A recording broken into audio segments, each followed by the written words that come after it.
welcome back. You're still watching Newsfeed PM, the late edition with myself, Naledi Muleo. So most South Africans come together during the festive season. This is to share spoils from their stokvels, which accumulated throughout the year. Now, market research specialist Ipsos says the sector is 50 billion rand and made up to more than 800,000 groups with around 11 million members. Sure. Astronomical numbers. National Stokvel Association of South Africa's CFO Nsika Masondo joins us in studio for more.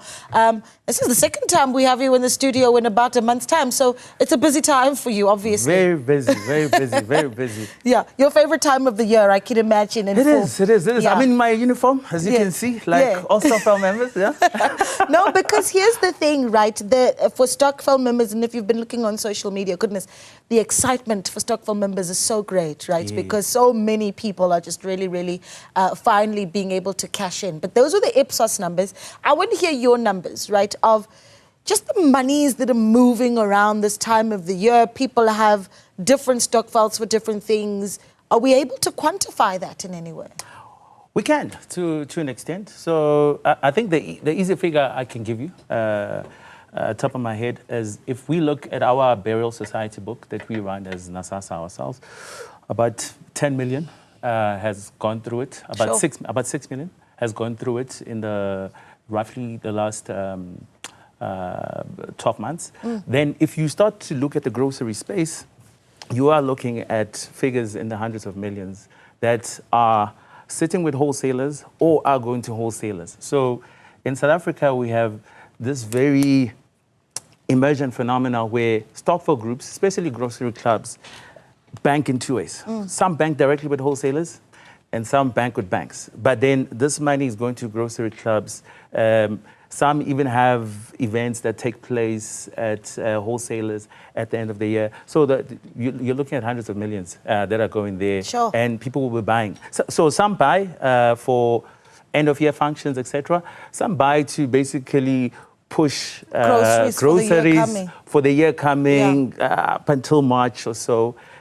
So that's the usual practice. Yeah. So the implication for that though is that a lot of groups basically save to withdraw round about this time of the year. I would argue most by November, mid-November, a lot of groups are already starting to basically redeem their money in order to satisfy their grocery needs. Yeah. You know what I'm interested in is, I mean, obviously the numbers that you're talking about to those that are formalized going into perhaps a saving with the wholesaler or saving with a bank, right? And there you may be able to get some measure of, you know, just how much profit or interest, if at all, they're able to generate. But whether not banked, whether not formalized, talk to me about I suppose the disadvantages there where you don't have the growth of that money and what they're missing out and how difficult it is to get them to get formal. Oh, yes. So the reality is this.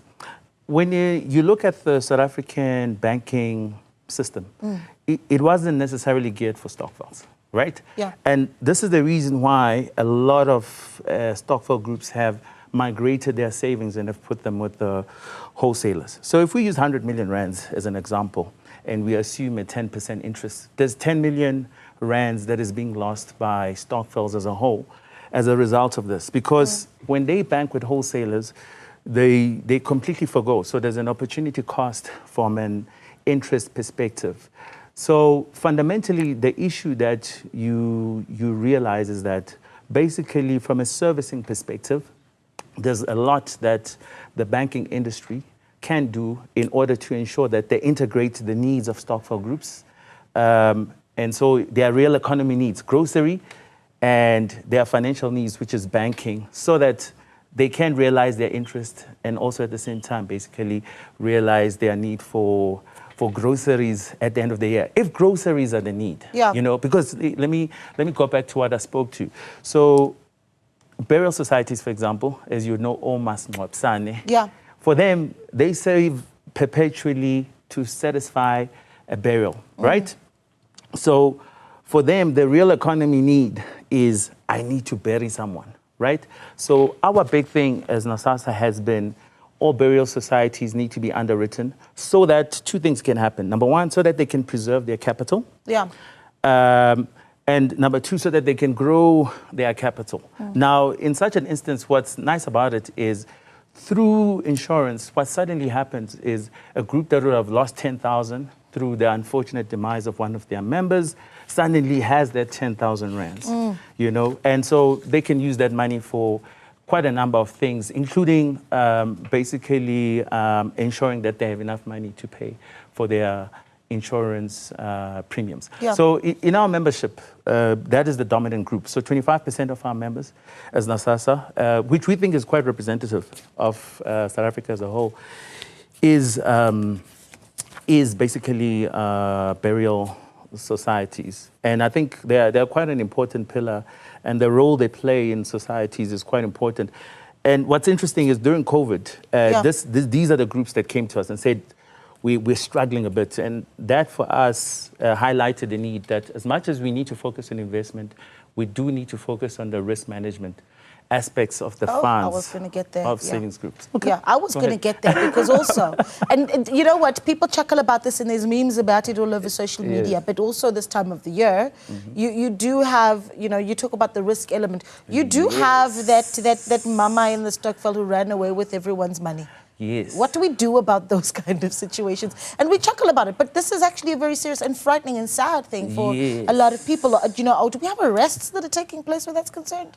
So we do have arrests. So I remember we had a Stokvel Indaba in Mpumalanga, and you know, one of the interesting things, the policeman who spoke to the members said was, you know, the people who steal your money is your own members. You know, that's what they said.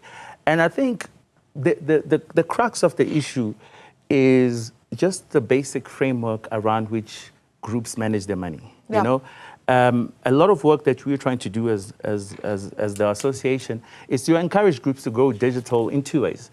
Go digital in terms of don't hold cash, put your money in a bank account, right? And number two, manage your money digitally. So in terms of managing money digitally, there's still a bit of a gap. I'm saying there are certain service providers who are in the space, but there's still a digital literacy gap that needs to be serviced, that needs to be addressed. But there are emerging service providers in that space. But over and above that, the need for a constitution, the need to basically define the framework. Who can take out the money? Who gets the SMS whenever money moves? Because one of the big issues we have when it comes to Stokvel money being pilfered in any way is that no one can be held accountable because it's all in the air. I'm saying that's usually the worst case. So what we find generally works is that when does the constitution and rules have been defined? And this is not a... Where do you even start with that? I mean, I'm sorry to jump in, because if you go into rural, you know, Muruleng, for instance, and we're talking about people that are reasonably elderly for the most part in some communities, and you say, we'll have a constitution and, you know, a rule book. You got to skill people to be able to do that. See, I like what you're saying. So I'm saying that's where we as an association have a big role to play. And I must say we are supported by, we feel supported by the NPA, the Reserve Bank, the Prudential Authority specifically, and FISCA, in the sense that we are creating constitutions. And so one of the things that we're doing, a big drive for 2025 for us, is we're hiring 1,000 youth. And part of what they'll be doing is basically going out to groups and saying, do you have a constitution? You don't have a constitution? Here's a constitution. And the thing is, the constitution has to be simple. It has to be rules that everyone can understand. Yeah. So we do have these templates on our website, but we realize that we do need the interaction. At times, you do need someone to go into a group and basically interact with them around what are you guys trying to do? Who can do this? Who cannot do what? How much is each member contributing? What are the fines when you don't wear your green jacket?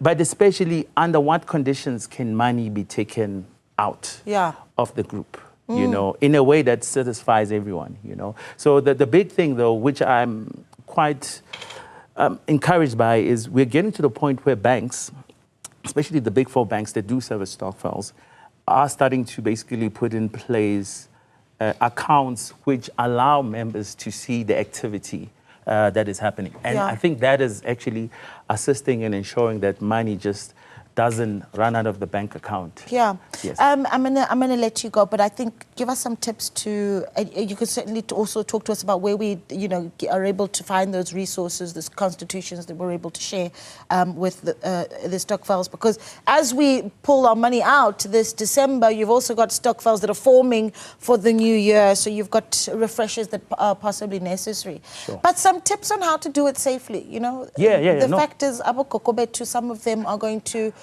encounter scammers at this time of the year, fraudsters, people that are trying to rob them because they know they might be holding large sums of money at this time of the year. So some tips on how to do it right in December. So first tip, a service provider must be regulated. So if they don't have an FSP number, if they don't have a banking license of any sort, please do not deal with them. If you're not sure, please email us at info@nasasa.co.za or call us at 087 4700 884. See a financial advisor before you go into anything outside of normal cash, because you can lose money, So a lot of groups say, yeah, we're excited, we want to go into new assets and everything, and we usually tell them, please stick to cash unless you've seen a financial advisor who is authorized, who is recognized by the FSCA.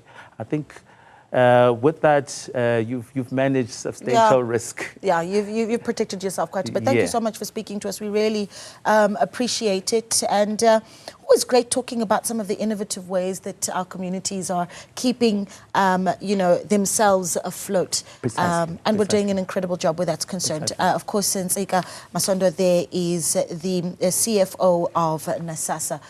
Well, you are watching Newsfeed PM, the late edition. We take a short break. More news on the other side.